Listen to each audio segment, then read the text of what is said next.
আমাদের দেশের কিছু ভাইরা রয়েছে যারা ঘরের মধ্যে বসে ঘুমটা পড়ে পড়ে যারা ফতোয়া দিচ্ছে তারাবির নামাজ 20 রাকাত নয় 8 রাকাত আছে না?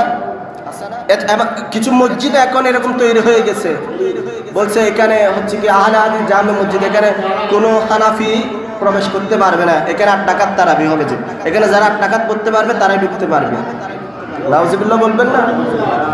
আচ্ছা দেখুন, আমি খুব সংক্ষেপে বলে শেষ করে দিচ্ছি। তারাবির নামাজ, এই যে তারাবির নামাজ, এটা 20 রাকাত, এটার পক্ষে অনেক দলিল আছে, এটার পক্ষে অসংখ্য দলিল আছে। আমাদের আহলে সুন্নাতের আলেমগণ যুগ যুগ ধরে এগুলোর দলিল দিয়ে আসছে। তবে আমি ছোট্ট একটা আমার ভাইদেরকে আমি লজিক দিতে চাই।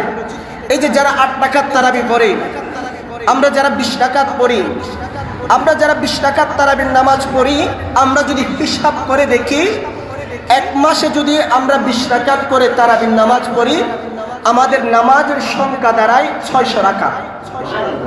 কয় রাকাত?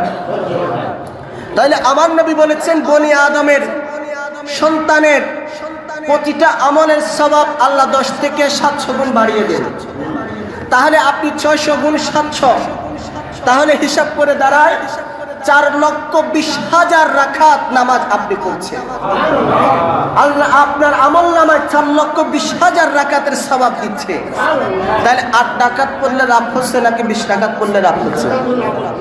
আর এটার ব্যাপারে তো ইজতিমাউল আইম্মাতুল আরবাআ, 4 মাযহাবের ইমাম একমত হয়েছে। হানাফি, শাফিঈ, মালিকি, হাম্বলি, 4 মাযহাবের ইমাম একমত তারাবির নামাজ 20 রাকাত। সাইয়েদনা ফারুক আযম রাদিয়াল্লাহু তাআলা আনহু, যিনি ছিলেন সাহাবী, উনি এসে যখন দেখতে পাচ্ছেন তারাবির নামাজ বিক্ষিপ্ত করে আদায় করছে, তারাবির নামাজ নিয়ে একটু বিতর্ক হচ্ছে, উনি উবাই ইবনে কাব রাদিয়াল্লাহু তাআলা আনহুকে নির্দেশ দিলেন সবাইকে নিয়ে মসজিদে নববীতে জামাত সহকারে 20 রাকাত তারাবির নামাজ আদায় করো। এটা স্পষ্ট হাদিস। তো আমার ভাইয়েরা, যারা এভাবে মানুষদেরকে গুমরাহ করে 8 রাকাত তারাবি বলে বলে, আজকে দেখবেন শহরের মধ্যে আপনি দেখবেন প্রায় মসজিদে 8 রাকাত পড়ার পরে কিছু মানুষ বের হয়ে যায় দূরে। মানুষকে ইবাদত থেকে দূরে সরিয়ে রাখার জিম্মাদারি ঠিকাদারি আপনাকে কে দিয়েছে? ও আল্লাহ তো ওয়াসফিদাতিশ শায়াতিন, শয়তান কিছুরে বন্ধ করে দিয়েছে, কিন্তু এই মনুষ্য শয়তান, এই ঘুমটা মৌলবী শয়তানদেরকে আল্লাহ বন্দী করতে পারে না। এরা এখনো দুনিয়াতে বিচরণ করছে। এদের কাজ হলো মানুষের ঈমান আকীদা নষ্ট করে দেওয়া, মানুষকে আমল থেকে দূরে সরিয়ে রাখা। কথা বলেন ঠিক না?